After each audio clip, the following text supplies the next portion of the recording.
చేయలేదు. దాని తర్వాత నేను వచ్చేసి ఒక 3, 4 మంత్స్ గ్యాప్ తీసుకున్నాను సార్. గ్యాప్ తీసుకొని అసలు ఏంటిది అసలు మార్కెట్‌లో అసలు ఏముంది?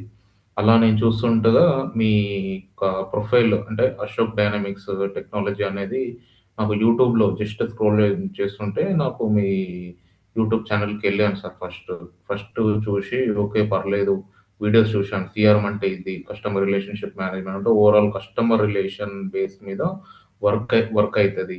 అసలు ఏంటిది? ఇది నేర్చుకోవాలంటే ఏమేమి రావాలి మామూలుగా అనంటే చూసుకుంటే మనకి మార్కెట్‌లో కొన్ని సీఆర్ఎం టెక్నాలజీస్ ఉంటాయి. ఎగ్జాంపుల్ సేల్స్‌ఫోర్స్ కానీ, జోహో గానీ, షుగర్ సీఆర్ఎం గానీ, ఇంకా వేరే సీఆర్ఎమ్స్ కూడా ఉన్నాయి. కాకపోతే ప్రెజెంట్ 2025, 2024 నుంచి ఆన్‌గోయింగ్ డిమాండ్ టెక్నాలజీ ఇన్ సీఆర్ఎం అని చూసుకుంటే మనకి మైక్రోసాఫ్ట్ డైనమిక్స్ 365 సీఆర్ఎం అని నేను కనుక్కున్నాను సార్. మా ఫ్రెండ్స్ గానీ, మాకు సీనియర్స్‌ని గానీ, తెలిసిన వాళ్ళని గూడా అడిగాను.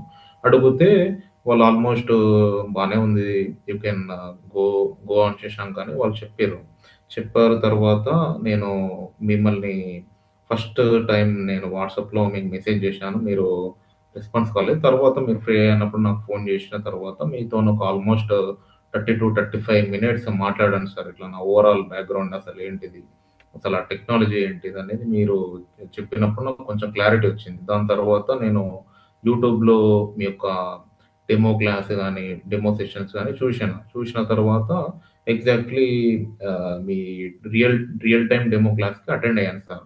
అటెండ్ అయ్యేసరికి మాకు మొత్తం క్లారిటీ వచ్చేసింది. క్లారిటీ వచ్చేసిన తర్వాత నేను ఇనిషియల్‌గా డే 1 నుంచే జాయిన్ అయ్యాను సార్ మీ క్లాస్‌లో. జాయిన్ అయిన తర్వాత నాకు స్టెప్ బై స్టెప్ ఒక క్లాస్ చెప్పడం, దానికి తగ్గట్టు అసైన్‌మెంట్స్ ఇవ్వడం అట్లా జరిగింది సార్. చాలా మంచిగా అనిపించింది. వితిన్ మీరు చెప్పిన డేస్ ప్రకారంగా నేను ఫాలో అయ్యాను. ఆల్‌మోస్ట్ నేను ఫుల్ ఫ్లెడ్జ్‌గా అసైన్‌మెంట్స్ కంప్లీట్ చేయడానికి ట్రై చేశాను. ఆల్‌మోస్ట్ కంప్లీట్ చేశాను సార్. ఈ విధంగా అనేది నాకొక కాన్ఫిడెన్స్ వచ్చింది first. Technology what is technology అది పక్కన పెడితే, నేర్చుకున్న సాటిస్ఫాక్షను, కాన్ఫిడెన్సు ఈ విధంగా నాకు బిల్డ్ అయ్యాను.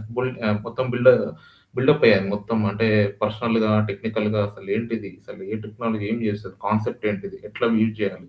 అనేది ప్రతి ఒక్కటి చెప్పేసరికి నాకు కాన్ఫిడెన్స్ వచ్చింది. కాన్ఫిడెన్స్‌తో పాటు నాకు సబ్జెక్ట్ కూడా ఆల్‌మోస్ట్ అర్థమైపోయింది సార్. ఈ విధంగా నేను డైనమిక్స్ సీఆర్ఎం అనేది నేర్చుకోవడం జరిగింది